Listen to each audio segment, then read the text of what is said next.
ایک زمانے میں ایک سلطنت میں جو پہاڑوں کے درمیان واقع تھی، وہاں ایک ہوشیار شہزادی رہتی تھی جس کا نام مائرا تھا۔ مائرا کو کسی نہ کسی چیز کی جستجو میں لگے رہنے کی عادت تھی۔ ایک دن دھوپ میں سیر کرتے ہوئے جب مائرا جنگل میں گہرے پرانے پتوں کے نیچے سے گزری تو وہاں اسے ایک چمکتی ہوئی چیز دکھائی دی۔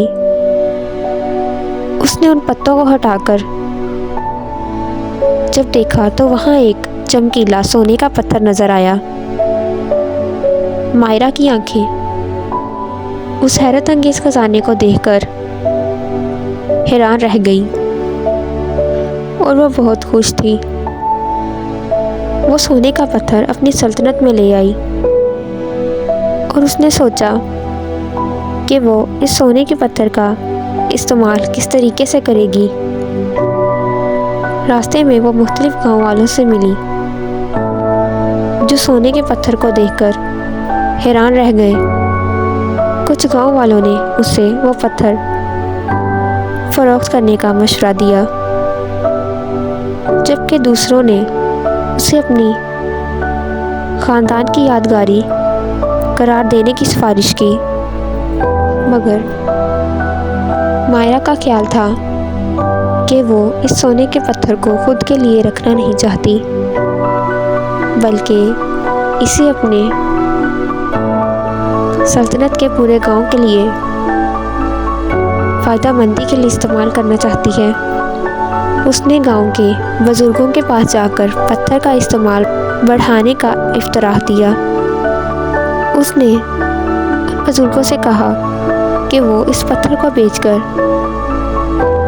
جو بھی کمائیں وہ بچوں کی تعلیم کی جگہ تعمیر کرنے کے لیے استعمال ہو، جو تعلیم سے محروم بچوں کو فراہم کی جائے گی۔ بزرگ مائرا کی نیک خواہش پر مدہوش ہو گئے اور سب اس کی منصوبہ بندی پر متفق ہو گئے۔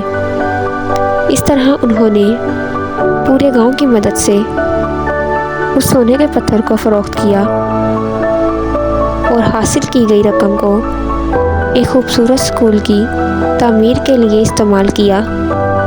مائرا کو اپنی بادشاہت کے گاؤں کے لیے ایک ایسی نیک کاری نے نہ صرف تعلیم کی فراہمی کی بلکہ دوسروں کو بھی اس چیز کو بڑھانے کے لیے پرعزم بنایا۔